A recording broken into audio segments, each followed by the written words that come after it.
Hi hello welcome to day 6 of my weight loss journey. So நேற்று night என்ன ஆயிடுச்சுன்னா, so கொஞ்சம் வெளியில சாப்பிடலான்ட்டு வெளியில ஆர்டர் பண்ணிட்டாங்க. அது எனக்கு தெரியவே தெரியாது. பட் நானும் எனக்கு டபுள் மைண்ட்ல இருக்கு. இப்போதானே ஸ்டார்ட் பண்ணி 5 days ஆச்சு. ஸோ அதனால டெம்ட் ஆகிட்டே இருந்துச்சு. சரி சாப்பிடலாமா சாப்பிட வேண்டாமான்ட்டு. ஸோ அதுக்கு நான் என்ன பண்ணினேன் அப்படின்னா, சைட் டிஷ் மட்டும் எடுத்துக்கிட்டு வீட்டில் இந்த கேப்ப தோசை நேற்றே முடிச்சிடலாம். அந்த கேப்ப மாவு ரெடி பண்ணேன் இல்லையா, நேற்றே முடிச்சிடலாம் அப்படின்னு பிளான் போட்டேன். ஸோ அதனால அவங்க ஒரு இடியப்பத்துக்கு ஒரு குருமா வந்துச்சு, ஃபுல்லா வெஜிடபிள்ஸ் போட்டு, கேரட், பீன்ஸ் இதெல்லாம் போட்டு. ஸோ அந்த இதை கொஞ்சம் எடுத்துட்டு அதுக்கு நான் 2 தோசையை வச்சு நேத்தோட இதை நான் முடிச்சிட்டேன்.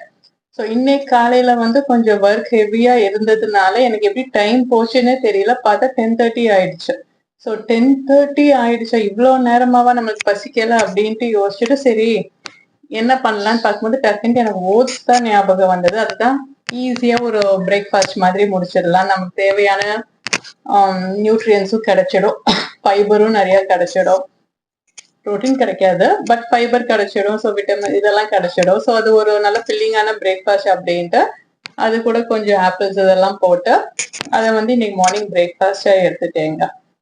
ஸோ இன்னைக்கு நான் வெயிட் லாஸ்க்கு என்னென்ன பண்ணினேங்கிறத பார்க்கலாம். Morning as usual day start பண்ணும்போது வெண்பூசணி ஜூஸ் தாங்க நான் குடித்தேன்.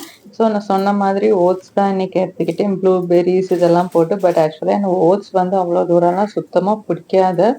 பட் வேறு வழி இல்லை, ரொம்ப அவசரமாக வெளியில் எங்கேயாச்சும் போகணும் அப்படிங்கும்போது இது ஒரு அவசர பிரேக்ஃபாஸ்ட்டாக தான் நான் எடுத்துப்பேன். டேஸ்ட்டும் ஒன்றும் எனக்கு அவ்வளோ தூரம் பிடிக்காது. ஸோ ஒரு ஸ்பூன் மட்டும் நாட்டு சர்க்கரை போட்டிருந்தேன். ஸோ அந்த சர்க்கரையே ஆட் பண்ணக்கூடாதுன்னு சொல்லியிருக்காங்க, நேச்சுரல் ஃப்ரூட்ஸ்லேருந்து தான் எடுக்கணும் அப்படின்ட்டு. பட் ஆனாலும் நம்ம யார் சொல்கிற பேச்சை கேட்போம்? நம்மளுக்காக ஒரு தனியாக ஒரு ட்ராக் போட்டுட்டு போய்கிட்டு இருப்போம். ஸோ அதனால ஒரு ஸ்பூன் தானே, இந்த ஒரு ஸ்பூனில் என்ன ஆக போகுதுன்ட்டு ஒரு ஸ்பூன் நாட்டு சர்க்கரையை போட்டுட்டு சாப்பிட்டாச்சுங்க. அப்புறம் இன்னைக்கு பார்த்தீங்க அப்படின்னா என்னோட ஹெர்பல் டீ as யூஸ்வலாக நான் பண்ணுவேன். இன்னைக்கு என்ன ஆச்சுன்னு அதை சுத்தமாக மறந்துட்டேன். அதை குடிக்கிறதுக்கே டோட்டலாக மறந்துட்டேன். ஸோ லஞ்சுக்கு கொஞ்சம் ஹெவியாக தான் இன்னைக்கு கொஞ்சம் உருளைக்கிழங்கு எடுத்தேன். பட் ஆனால் அது சாப்பிடக்கூடாதுங்கிறதுக்காக ஜஸ்ட் ஒரு ஸ்பூன் மட்டும் பண்ணிவிட்டு நைட் டின்னர் எடுத்துகிட்டு முடிச்சுட்டேங்க. நாளைக்கு உங்களை மீட் பண்ணுறேன். பாய்.